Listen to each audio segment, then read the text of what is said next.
Welcome to exam points.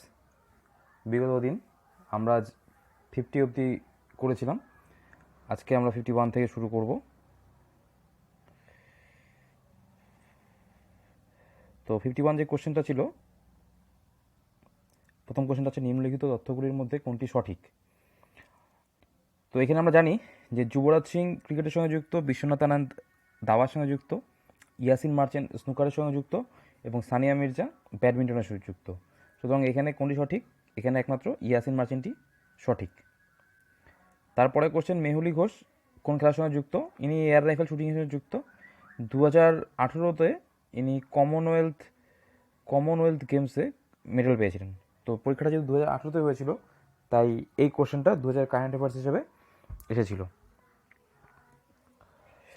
নিচের চিত্র অনুসারে প্রশ্নবোধক চিহ্নে কোন ছবিটি আসবে? তো দেখো, এখানে দেখা যাচ্ছে ছবিটা যা আছে ক্লকওয়াইজ 45 ডিগ্রি অ্যাঙ্গেলে ঘুরছে।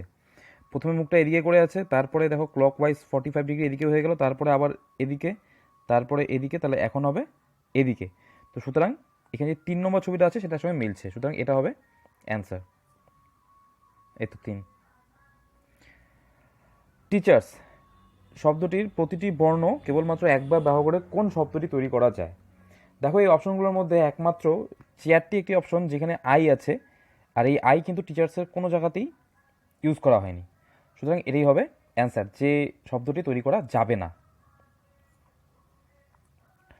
তারপরে আছে একটি জিআই।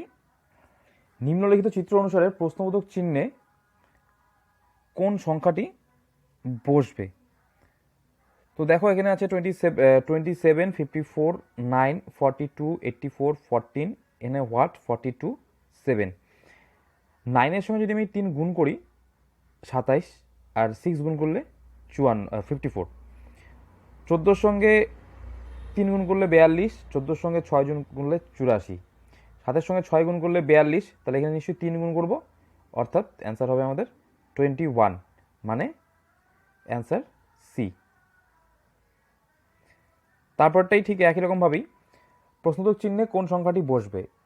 252, নিচে 412, মাঝখানে 584। তো এখানকার দেখো যে নিয়মটা করছে এরা, 2 মাল্টিপ্লাই করলে 4টা সবার লাস্টে বসেছে, 4 ইন্টু 2 মাঝখানে বসেছে 8, আর 5 ইন্টু 1 সামনে বসেছে 5। ঠিক পরেরটাও তাই করেছে, 2 ইন্টু 2 4, 3 ইন্টু 3 9 মাঝখানে, 3 ইন্টু 2 6 সামনে। ঠিক একইভাবে যে যদি তুমি এইভাবে করতে চাও, 4 ইন্টু 2 8 সবার লাস্টে, 7 ইন্টু 1 7 মাঝখানে, 6 ইন্টু 1 সবার সামনে, 6 7 8। তো আমাদের অ্যান্সার হচ্ছে গিয়ে এই দেখো বি নাম্বার 6 7 8। দুটি সংখ্যার গুণফল 4107 যদি সংখ্যা দুটির গসাগু HCF 37 হয়, তবে বৃহত্তর সংখ্যাটি কত? দেখো, তোমাকে যদি দুটি সংখ্যা থাকে, একটি এক্স একটি ওয়াই, এর যদি গসাগু করো কত হবে? 1 XY। তার গসাগু হচ্ছে কি 1, তার মানে 1 এক্সের মধ্যেও আছে, 1 ওয়াইয়ের মধ্যেও আছে। তো ঠিক সেরকমই, তার মানে সংখ্যা দুটি এরকম হবে। যেহেতু গসাগু 37 বলেছে, তার সংখ্যা দুটি নিশ্চয়ই এরকম, 37X, আরেকটি হবে 37Y। এদের যদি আমি গসাগু করি 37 গসাগু, তার মানে সংখ্যাটি এই দুটো গুণ করলে নিশ্চয়ই 4107 আসবে। তো ঠিক এইভাবেই 37 যদি কমন নেই, 4107কে 37 দিয়ে ভাগ করলে 111 আসছে। তার মানে একটি সংখ্যা হবে 1, আরেকটি হবে গিয়ে 37। তো যেহেতু বড়টা 111 এবং ছোটোটা আছে 37, এখানে বড়টি চেয়েছে, তাহলে অ্যান্সার হবে 111। এ এবং বি এর মাসিক গড় আয় 15,050 টাকা, বি এবং সি এর মাসিক গড় আয় 15,350 টাকা, এ এবং সি এর মাসিক গড় আয় 15,200 টাকা হলে এর মাসিক আয় কত? তো এ আর বি এর তাহলে আয়টা কত? এটা তো মাসিক গড় আয় বলেছে 15,050 টাকা, যেটা এখানে বলা আছে। তো এদের গড় যদি এত হয়, দুজনের গড় মানে এরা যদি মোট করি, আমি এ প্লাস বি করি, তাহলে এটাকে মাল্টিপ্লাই বাই 2। তো এ প্লাস বি হচ্ছে 30100, বি আর সি ঠিক সেইভাবেই 30700, এ আর সি হচ্ছে 30400। সবগুলো যদি অ্যাড করি তাহলে দেখো দুটো এ, দুটো বি আর দুটো সি, তার মানে 2 × A + B + C। তো সবাই মিলে যে টাকাটা কামাই করছে সেটা হচ্ছে গিয়ে 91200। এটা 2 × A + B + C। তো এটাকে যদি 2 দিয়ে ভাগ করে দিই তাহলে আসছে কত? 45600। এটা হচ্ছে অনলি A + B + C এই তিনজনের কামাইটা বা আয়টা, 45600। তো A + B + C কামাই করছে 45600। এখানে খালি এর মাসিক আয়টা বের করতে বলেছে। বি আর সির মাসিক আয় কত? বি আর সি হচ্ছে 30700। তাহলে এখান থেকে বাদ দিয়ে দিলেই আমাদের এর মানটা চলে আসবে। এর মান তাহলে হচ্ছে গিয়ে কত হচ্ছে? 00941 1490। এই যে এই টাকাটা অ্যান্সার 59। একটি আয়তক্ষেত্রের দৈর্ঘ্য ও প্রস্থের অন্তর 23 সেমি। যদি আয়তক্ষেত্রটির পরিসীমা 206 মিটার হয় তবে আয়তক্ষেত্রটির ক্ষেত্রফল কত?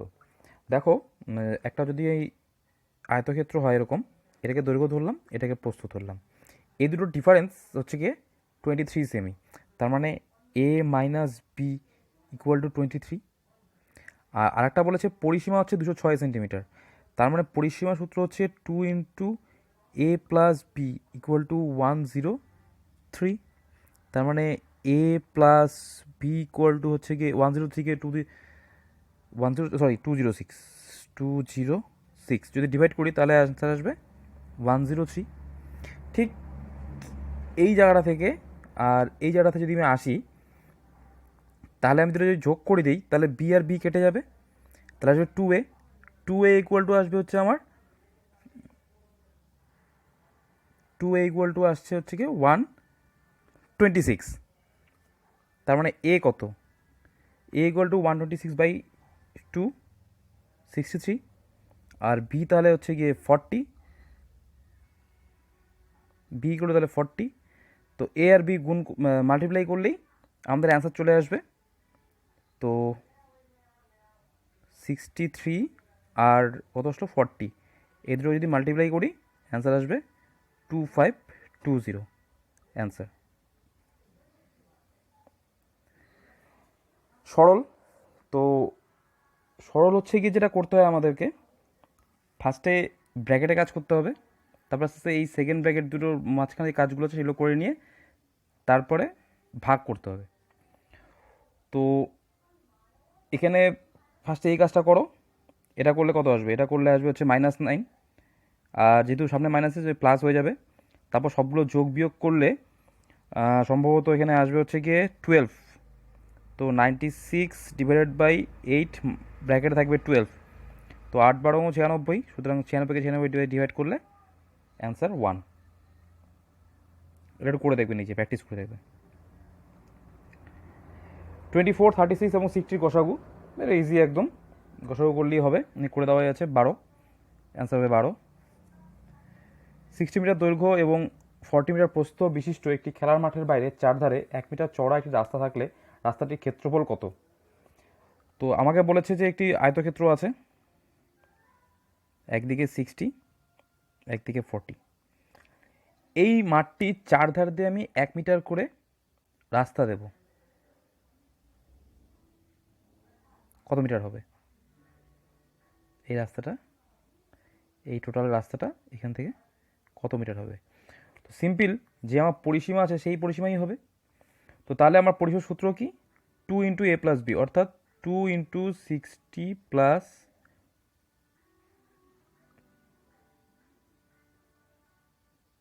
40।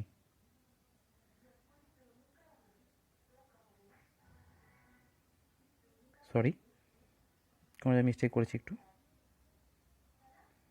যেটা আমি পরে করছি। সাম্প্রতিককালে পশ্চিমবঙ্গে বসবাসকারী মহিলাদের দ্বারা প্রস্তুত ফুটবলটির নাম কি? তো এটাও কারেন্ট অ্যাফেয়ার্স ছিল, হয়তো জয়ী হবে অ্যান্সারটা। 64, আজাদ হিন্দ ফৌজ কোন সালে গঠিত হয়? এখানে যে অপশনগুলো আছে অপশনগুলোর মধ্যে একটিও হবে না, কারণ আজাদ হিন্দ ফৌজ গঠিত হয়েছিল 1942 খ্রিস্টাব্দে। আর এটা গঠন করেছিল রাসবিহারী বোস। কেউ ভুল করে কোনোদিনও নেতাজি দিও না বা সুভাষচন্দ্র দিও না। রাসবিহারী বোস 1942 খ্রিস্টাব্দে এটা প্রতিষ্ঠা করে, আর পরবর্তীতে এটা তিনি নেতাজি সুভাষচন্দ্রের হাতে তুলে দেন তার দায়িত্ব। ডক্টর ভি কুরিয়ান কিসের সঙ্গে যুক্ত? ডক্টর ভি কুরিয়ান দুগ্ধজাত দ্রব্য উৎপাদনের সঙ্গে যুক্ত, কারণ 1970-তে আমাদের ভারতবর্ষে একটি রিভলিউশন হয় যেটাকে হোয়াইট রিভলিউশন বলা হয়। হোয়াইট রিভলিউশন, যেটা মাধ্যমে আমাদের ভারতবর্ষে দুধ বা মিল্ক প্রোডাকশনটা খুব বেড়ে যায় এবং বাড়ানো হয়। তার জন্য এনাকে ডক্টর ভি কুরিয়ানকে ফাদার অফ হোয়াইট রিভলিউশন বলা হয়। এবং এটি আরেকটি নাম ছিল যেটা হচ্ছে গিয়ে operation flood. Operation flood. World Trade Organization সদর দপ্তর কোথায় অবস্থিত? ওয়ার্ল্ড ট্রেড অর্গানাইজেশনের সদর দপ্তর অবস্থিত হচ্ছে গিয়ে সুইজারল্যান্ডে। এটি 1995-এ প্রতিষ্ঠা হয়। ডক্টর সেলিম আলী কিসের জন্য বিখ্যাত? পক্ষী বিষয়ক বিদ্যা। তো এখানে দেখে নাও যে যেগুলো পক্ষী বিষয়ক বিদ্যা সেটাকে বলা হয় অর্নিথোলজি, রেশম বুটির চাষ সেরিকালচার, ভূতত্ত্ববিদ্যা জিওলজি, মহাকাশ বিজ্ঞান স্পেস সায়েন্স। এখান থেকেও কোশ্চেন আসে। গ্রিন হাউস এফেক্ট মুখ্যত কোন কোন গ্যাসের জন্য হয়? তো গ্রিন হাউস গ্যাস যেগুলো আছে সেগুলো যেমন হচ্ছে গিয়ে আমাদের সবথেকে ইম্পর্টেন্ট যেগুলো CO2, nitrous oxide N2O, CH4 বা মিথেন আর CFC। এই চারটা হচ্ছে কি মেইন গ্রিন হাউস গ্যাস। তো এখানে আছে কার্বন ডাইঅক্সাইড ও মিথেন, এটি হবে অ্যান্সার। তারপরের কি কোশ্চেন, সিডির পুরো কথাটা কি? সিডি মানে হচ্ছে গিয়ে কম্প্যাক্ট ডিস্ক। তারপরে কোশ্চেন হচ্ছে গিয়ে কে প্রথম বলেছিলেন পরমাণু অবিভাজ্য? তো যেটা মেইনলি অ্যান্সার সেটা এখানে নেই। ডেমোট্রিয়াস যে প্রথম বলেছিলেন। এইডস বা HIV ভাইরাস কী ধরনের ভাইরাস? এইডস বা HIV ভাইরাসটা এটাকে রেট্রো ভাইরাস বলা হয়। কীরকম রেট্রো ভাইরাস? রেট্রো ভাইরাস মানে হচ্ছে গিয়ে ফার্স্টে যখন কজেস হয় তখন RNA-র মাধ্যমে হয়, পরে সেটা পরিবর্তিত হয়ে DNA-র মাধ্যমে চলে আসে। তো এটাই হবে অ্যান্সার A। কোন উদ্ভিদের শ্বাসমূল দেখতে পাওয়া যায়? শ্বাসমূল বা এরিয়াল রুট মানে হচ্ছে গিয়ে যেটা মাটির উপরে দেখা যায়, ঠিক আছে? তো এটা একমাত্র এখানে ম্যানগ্রোভ অরণ্যে দেখা যায়, অর্থাৎ গরানটা হবে অ্যান্সার এখানে। জিএসটি কথাটির পুরো কথাটির অর্থ কি? Goods and service tax. প্রশ্নোত্তর চিহ্নের কোন সংখ্যাটি বসবে? এখানে দেখো ঠিক ক্লিয়ারলি বোঝা যাচ্ছে 9 হচ্ছে 3-এর স্কোয়ার, 25 হচ্ছে 5-এর স্কোয়ার, তারপরে হচ্ছে গিয়ে 49 অর্থাৎ 7-এর স্কোয়ার, 3, 5, 7, তারপরে কত আসবে? 9 হচ্ছে 81, অ্যান্সার হবে 81। তারপর আছে 11, 121। আবার রিলেশনের অঙ্ক চলে আসছে, জিএ চলে আসছে। কে এক্সের ভাই, জেড এক্সের পুত্র, পি কে এর কন্যা এবং সে এন এর সঙ্গে বিবাহিতা। জি এবং এক্স বোন, জি এর সাথে জেডের সম্পর্ক কি? তো কে আর এক্স হচ্ছে ভাই, ওকে। তো কে আর এক্স, কে এক্সের ভাই, তার মানে এক্সের ভাই, ঠিক আছে। জেড এক্সের পুত্র, তার মানে জেড হচ্ছে গিয়ে এক্সের পুত্র, ওকে। এখানে প্লাস দিয়ে দিলাম। পি কে এর কন্যা, তাহলে কে এর কন্যা হচ্ছে গিয়ে পি, মাইনাস দিয়ে দিলাম। এবং সে এনের সঙ্গে বিবাহিতা, এনার সঙ্গে এনের বিয়ে হয়েছে, নিশ্চয়ই পুরুষের সঙ্গে বিয়ে হবে। জি এবং এক্স বোন, তো এক্স আর জি হচ্ছে আবার বোন। আচ্ছা, জি এর সঙ্গে জেডের সম্পর্ক কি? জি এর সঙ্গে জেডের সম্পর্ক কি? জেডকে এই এক্সের হচ্ছে গিয়ে কী বলে পুত্র, তাহলে নিশ্চয়ই ওর বাবার যখন বোন হবে তাহলে নিশ্চয়ই মাসিমা হবে।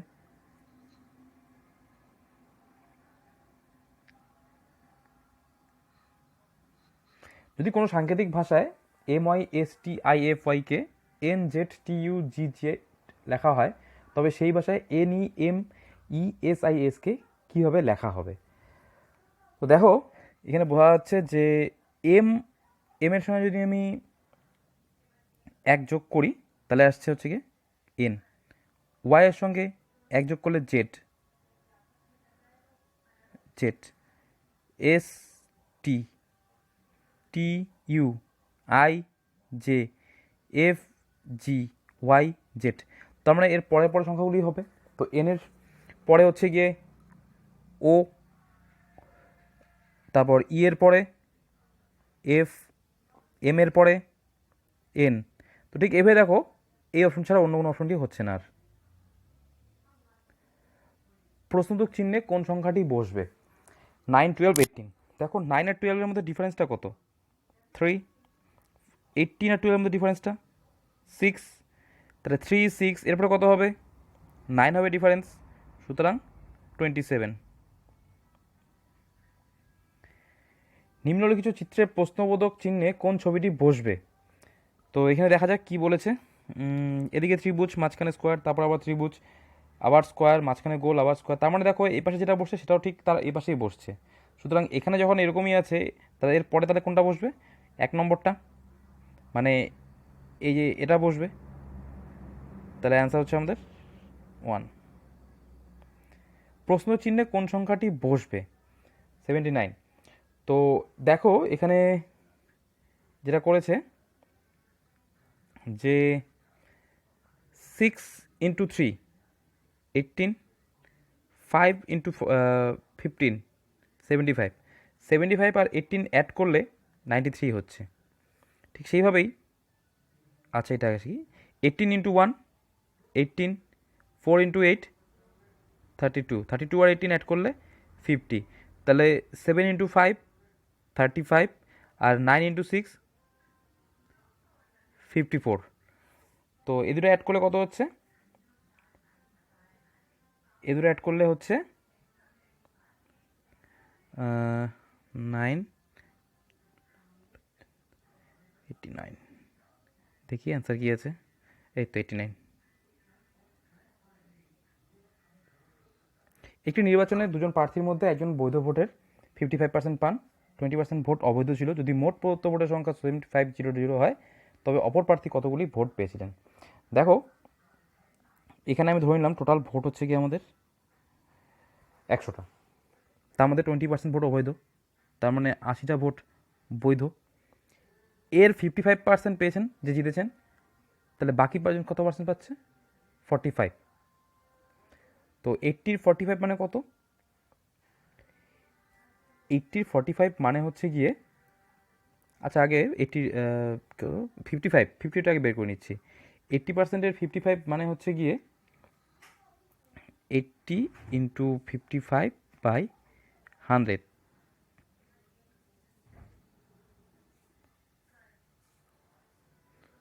44। আর বাকি থাকলো কটা তাহলে? 6, 36। তার মানে যে হেরেছে সে 36টা ভোট পেয়েছে 100টার মধ্যে। তো 100 ইকুয়াল টু যদি আমার 7500 হয় তাহলে 36 ইকুয়াল টু কত? সিম্পলি করো। তো 100 যদি 7500 হয় তাহলে 1 মানে হচ্ছে গিয়ে 7500 বাই 100 ইন্টু 36, 0 কেটে গেল। আর 75 ইন্টু 36 এটাকে মাল্টিপ্লাই করো তাহলেই হবে 75 ইন্টু 36, 40,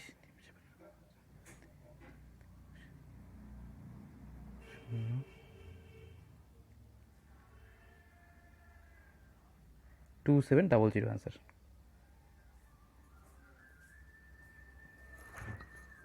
দুটি সংখ্যার অনুপাত 3:4 এবং সংখ্যা দুটির গসাগু 4 হলে সংখ্যা দুটির লসাগু কত? তো ধরে নিলাম সংখ্যা দুটি হচ্ছে গিয়ে একটি 3x একটি 4x। তাহলে 3x আর 4x যদি আমি গসাগু করি কী হবে? x 3/4 গসাগু x, আমাকে বলে দিচ্ছে গসাগুটা 4, তাহলে x ইকুয়াল টু 4। তো সংখ্যা দুটি কী হচ্ছে? একটা হচ্ছে গিয়ে 12 আর একটা হচ্ছে গিয়ে 16। তো লসাগু কত এই সংখ্যাগুলোর? লসাগু হচ্ছে গিয়ে 3×4 12 এক্স। তো আমাকে এক্স বলে দিয়েছে 4, তার মানে হচ্ছে গিয়ে আমার এলসিএম কত হচ্ছে 12 × 4 48। তাহলে অ্যান্সার হচ্ছে আমার 48। যদি A is to B is to C is to C equal 2:3:4 হয়, তবে A by B is to B by C is to C by A কত? তো এখানে সিম্পল, এ এর মান 2, বি এর মান 3, সি এর মান 4 এখানে বসে দাও, বসে গুণ করো বা কাটাকাটি করো, তাহলে দেখবে অ্যান্সার বেরিয়ে আসবে। আর অ্যান্সার সম্ভবত হবে হচ্ছে গিয়ে 8:9:24, 83। একটি ট্রেন 800 মিটার এবং 400 মিটার লম্বা দুটি সেতু যথাক্রমে 100 সেকেন্ড এবং 60 সেকেন্ডে অতিক্রম করে। ট্রেনটির দৈর্ঘ্য কত? তো আমরা জানি যে speed equal to distance by time. তো এখান থেকে আমাকে কী কী দেওয়া আছে, ডিস্টেন্স দেওয়া আছে এবং টাইম দেওয়া আছে, সুতরাং আমি ইজিলি এখান থেকে বের করতে পারবো। তো প্রথমে দেখা যাক যে প্রথম যেটা আছে 800 মিটার, যিনি 100 সেকেন্ডে অতিক্রম করে, তাহলে শুধু 800 মিটার তো যায়নি, 800 মিটারের সঙ্গে সঙ্গে তার ট্রেনের দৈর্ঘ্যটাও গেছে, বাই 100 ইকুয়াল টু হচ্ছে একই ট্রেন, যেহেতু স্পিড একই থাকবে, তাহলে এখানে 400 মিটার প্লাস এক্স বাই 60। তো এগুলো কাটাকাটি করলে সম্ভবত ইকুয়েশন করলে এক্সের মান যেটা আসবে সেটা হচ্ছে গিয়ে 200। একটি আয়তক্ষেত্রের ক্ষেত্রফল 1200 স্কোয়ার মিটার, 5 সেন্টিমিটার দৈর্ঘ্য এবং 4 সেন্টিমিটার প্রস্থ বিশিষ্ট কতগুলি টালি দিয়ে আয়তক্ষেত্রটিকে আবৃত করা যাবে? তো আয়তক্ষেত্রটি ক্ষেত্রফল বলে দিয়েছে এখানে 1200, আর যে টাইলসগুলো বসাবো সেটি হচ্ছে গিয়ে 5, মানে টোটাল যে এই যে আয়তক্ষেত্রটা আছে টোটালটা হচ্ছে গিয়ে 1200 স্কোয়ার সেন্টিমিটার। আর যে টাইলসগুলো বসাবো সে টাইলসগুলো হচ্ছে কি একটি দৈর্ঘ্য 5 সেন্টিমিটার আর একটি হচ্ছে 4 সেন্টিমিটার প্রস্থ, সুতরাং ক্ষেত্রফল কত? 20 সেন্টিমিটার। তার মানে এই যে টোটাল 1200 যে স্কোয়ার মিটারটা আছে, সেন্টিমিটার আছে, এখানে কতগুলি 20 সেন্টিমিটারের টাইলস বসবে? তো এটাকে 20 দিয়ে জাস্ট ডিভাইড করে যাও, এটাই হবে অ্যান্সার 60। সরি, অ্যান্সার হবে হচ্ছে কি 60। মান নির্ণয়। দেখো এখানে যেহেতু দুটো স্কোয়াড আছে এবং নিচে এই সংখ্যা দুটি আছে, ধরে নিলাম এটা 2.39 হচ্ছে এ, ধরে নিলাম এটা ইকুয়াল টু এ, এটা ইকুয়াল টু বি। তাহলে সূত্র হচ্ছে এ স্কোয়ার মাইনাস বি স্কোয়ার মানে কি এ প্লাস বি, এ মাইনাস বি, আর নিচে আছে এ মাইনাস বি, সুতরাং এটা কাটা যাবে, সুতরাং এ প্লাস বি করলেই হবে। তো এ মানে আমার হচ্ছে 2.39 আর বি মানে হচ্ছে গিয়ে 1.61, তো এদেরকে অ্যাড করলে আসবে হচ্ছে গিয়ে 4 অ্যান্সার। কোনো সংখ্যার 5% যদি 12 হয় সংখ্যাটি কত? 5% মানে হচ্ছে গিয়ে এক্সের 5/100, ধরলাম এক্সের এটা 5% ইকুয়াল টু 12। তো তাহলে এক্স ইকুয়াল টু কত? তাহলে এক্স ইকুয়াল টু হচ্ছে গিয়ে 12 × 100/5, 5 দিয়ে কাটলে 20, 12 × 240, 87। একটি সমকোণী ত্রিভুজের ভূমি 12 হলে এবং অতিভুজ 13 হলে ত্রিভুজটির ক্ষেত্রফল কত? তো দেখতে পাচ্ছ যে ত্রিভুজটা এখানে দেওয়াই আছে, ছবি আঁকানো আছে, এর ভূমি হচ্ছে গিয়ে 12 আর অতিভুজ হচ্ছে গিয়ে 13। তো আমরা জানি যে অতিভুজ স্কোয়ার ইকুয়াল টু হচ্ছে গিয়ে ভূমি স্কোয়ার প্লাস লম্ব স্কোয়ার। ধরে নাও লম্বটা এক্স, তাহলে কত হচ্ছে 13 স্কোয়ার হচ্ছে গিয়ে 169, 12 যদি এদিকে নিয়ে আসি তাহলে হচ্ছে গিয়ে 144 minus equal to x square. তো এক্স স্কোয়ার ইকুয়াল টু হচ্ছে 25, তার মানে এক্স ইকুয়াল টু 5। তাহলে বোঝা যাচ্ছে যে এটা হচ্ছে গিয়ে 5। এবার বলেছে এটার ক্ষেত্রফল কত? তো ত্রিভুজের ক্ষেত্রফলের সূত্র হচ্ছে গিয়ে হাফ ইন্টু ভূমি অর্থাৎ 12 ইন্টু উচ্চতা মানে 5, 2 দিয়ে 12 কত 6, 5 6 30। দুটি ট্রেনের বেগের অনুপাত 7:8। যদি দ্বিতীয় ট্রেনটি 5 ঘন্টা 400 কিমি অতিক্রম করে তবে ট্রেনটির বেগ কত? তো প্রথম ট্রেনটির বেগ কত? তো তাহলে দ্বিতীয় ট্রেনটির বেগ কত হচ্ছে 400কে 5 দিয়ে কাটারি করলে 80, কারণ আমরা জানি স্পিড ইকুয়াল টু হচ্ছে গিয়ে ডিস্টেন্স বাই টাইম। তো ডিস্টেন্স হচ্ছে 400 আর টাইম হচ্ছে গিয়ে 5, তো কাটারি করলে আস্তে আস্তে আমাদের 80। সুতরাং 8 ইকুয়াল টু হচ্ছে গিয়ে 80। তাহলে 7 ইকুয়াল টু কত হবে? দেখো 8 ইকুয়াল টু 80 কীভাবে আসলো? নিশ্চয়ই 10 দিয়ে মাল্টিপ্লাই করে। সুতরাং এটাকেও আমরা 10 দিয়ে মাল্টিপ্লাই করবো, তার মানে 70। অ্যান্সার হবে 70।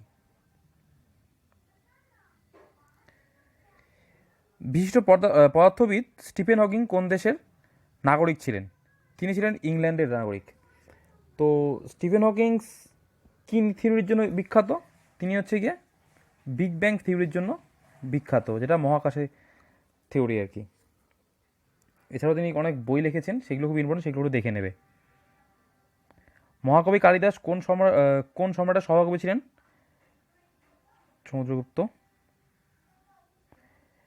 কে লেডি উইথ দ্য ল্যাম্প নামে পরিচিত ছিলেন? Florence nightingale. কম্পিউটারের ইন্টিগ্রেটেড চিপ আইসি কী দিয়ে তৈরি হয়? সিলিকন। সাহিত্যে ভারতের সর্বোচ্চ পুরস্কার কোনটি? জ্ঞানপীঠ পুরস্কার, যেটি স্টার্ট হয় 1961 থেকে ভারতবর্ষে দেওয়া। ভারতের কোন রাজ্যে সর্বাধিক প্রাকৃতিক রাবার পাওয়া যায়? কেরালা। ইভেন আমাদের ভারতবর্ষে টোটাল প্রায় 90% রাবার সেখান থেকেই আসে। আলেকজান্ডার ভারত আক্রমণের সময় মগধে কোন বংশ রাজত্ব করছিল? নন্দ বংশ। এর সঙ্গে দেখে নেবে যে আলেকজান্ডার ভারতে কী কী করেছিল। এসেছিল মোটামুটি 327 খ্রিস্টপূর্বাব্দে, এবং একটি যুদ্ধ করেছিল, তার নাম হচ্ছে গিয়ে হিরাসপিসের যুদ্ধ, পুরুষ সঙ্গে। স্পিস যুদ্ধ হয়েছিল হচ্ছে গিয়ে ঝিলাম নদীর তীরে। জালিয়ানবাগে গুলি চালানোর আদেশ কে দিয়েছিলেন? জালিয়ানবাগে গুলি চালানোর আদেশ দিয়েছিলেন হচ্ছে জেনারেল ও ডায়ার। এটা কবে হয়েছিল? 1919 খ্রিস্টাব্দে, 13ই এপ্রিল। 13ই এপ্রিল। আর্দ্রতা পরিমাপ যন্ত্রের নাম কি? আর্দ্রতা পরিমাপ করা হচ্ছে গিয়ে হাইগ্রোমিটার দিয়ে। আর ব্যারোমিটার দিয়ে কী হয়? বায়ুর চাপ। থার্মোমিটার দিয়ে উষ্ণতা, হাইড্রোমিটার দিয়ে জল। চক্ষুদানের সময় কোন অংশটি দাদার কাছ থেকে নেওয়া হয়? কর্নিয়া। পৃথিবীর সর্বাপেক্ষা লবণাক্ত সমুদ্র কি? এটা হচ্ছে গিয়ে ডেড সি বা মৃত সাগর। ওকে স্টুডেন্টস, 2018 লেডি কনস্টেবলের প্রিলি কোশ্চেনটা আমি সলভ করে দিলাম, এবং আশা করছি যে এর পরে যেটা আনবো সেটা হচ্ছে যে কনস্টেবলের যে মেইনস পরীক্ষাটা হয়েছে তার কোশ্চেনগুলো তোমাদের সামনে আনার চেষ্টা করব, এবং চেষ্টা করব কোশ্চেনগুলো এক করে নিয়ে আসতে। অর্থাৎ ম্যাথগুলো একদিকে, একদিন জিকেগুলো, একদিন ইংলিশগুলো, এই 3 দিনে বা 3 পার্টে আমরা শেষ করার চেষ্টা করব। আর যদি ভালো লাগে আমার ভিডিওটা, নিশ্চয়ই লাইক করবে, কমেন্ট করবে, সাবস্ক্রাইব করবে, এবং যদি কোনো অসুবিধা থাকে নিশ্চয়ই জানাবে কমেন্টের মাধ্যমে। ওকে, থ্যাংক ইউ।